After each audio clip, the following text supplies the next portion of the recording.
Searching by location in Ancestry Library Edition can help you weed out irrelevant results and focus on your family members. Access Ancestry Library Edition on our website at jesspublib.org/genealogy. Click Begin Searching.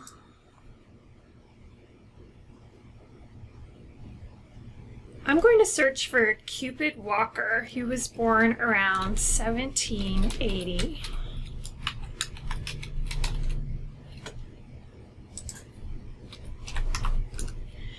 You can add a location right in the basic search box where it says place where your ancestor might have lived. If you don't know the exact town where your ancestor lived, that's okay. You can enter just the county or the state. So I know that Cupid Walker lived here in Nicholasville. So I'm going to start typing that in, and you'll notice that Ancestry automatically offers me this suggestion that includes the county, the state, and the country. And I'm going to go ahead and click on that. And doing this will help me find county and state records as well as local ones. Okay, so let's take a look at what we've got. You'll notice here at the top that the database has found 42,383 records. That is a lot to try and search through. And it does look like the first few records are the Cupid Walker that I'm looking for, even though his name is spelled wrong. But if I scroll down a little bit, I'm not sure any of these other records are relevant. So one easy way to narrow my search down a little more is to use these location sliders over here under search filters on the left. And the location slider is right here where it says Nicholasville. And if I move this little button over one, it's going to move from broad to country, and it's going to narrow the records down to just records in the United States. And you can see here that already cut out a lot of records. Now I have 27,260 records. And I can keep going and move to state and adjacent states, or I could go to state, county and adjacent counties, and I can go all the way to city.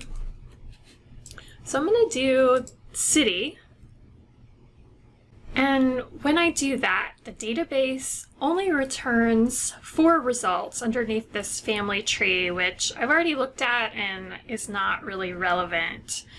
So I'm afraid I may have missed some records.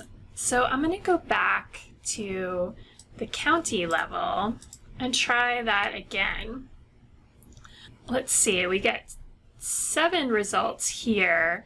And right away I can tell that this third record for Cupid Walker was not in the search when I did it, just for the city level. So I'm glad that I did that. And that's something to keep in mind, is that you don't want to narrow down so much that you're leaving things out, but just so that you don't have quite as many irrelevant records to look at.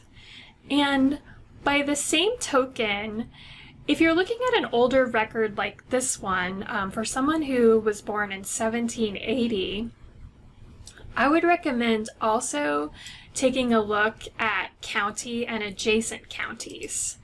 When I do that, I get 56 results, which really, that is not so many to look through when you consider that our options before were 42,000.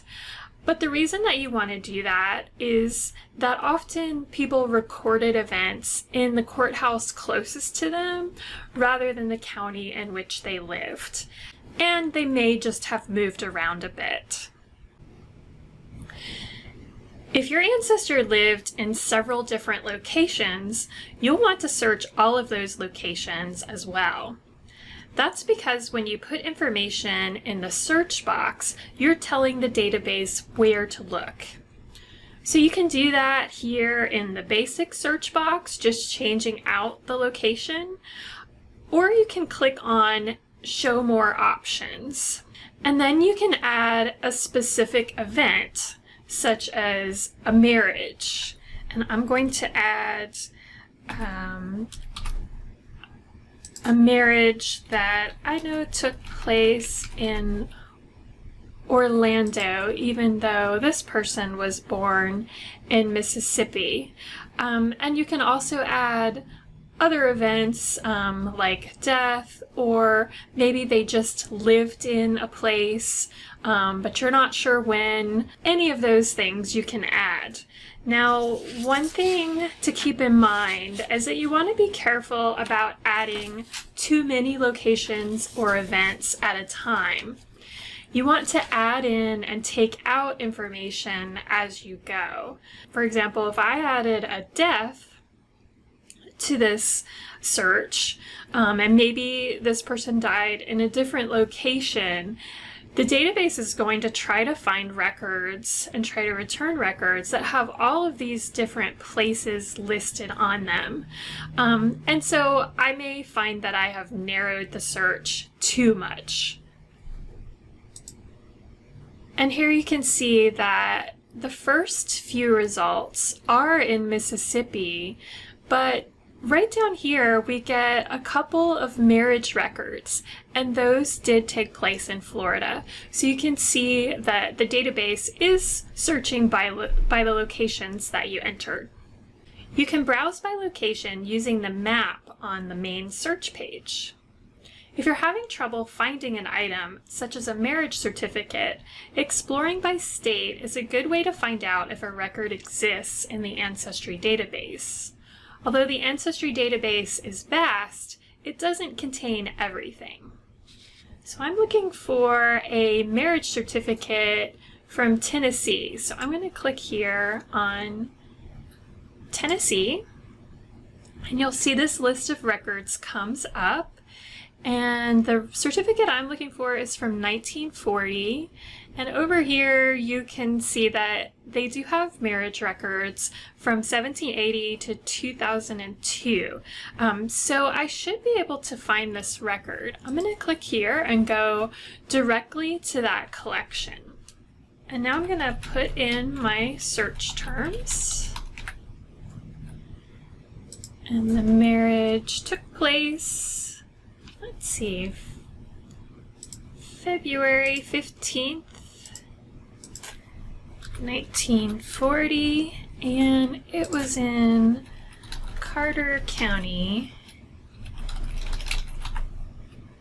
Tennessee. And I'm going to click search. And it looks like the first two results are what I was looking for. Ancestry Library Edition's Learning Center has resources on states that may also be helpful. And if you go up here to the top and click on Learning Center, and then click here on Maps. And I'm going to click on West Virginia. And you'll see I get several different options. I'm going to click on Research Guide. And this can help you understand the history of the state and what records are available and where you should look for those records. For example, West Virginia didn't become a state until 1863. So if I'm looking for earlier records in that area, I'm probably going to want to search Virginia records.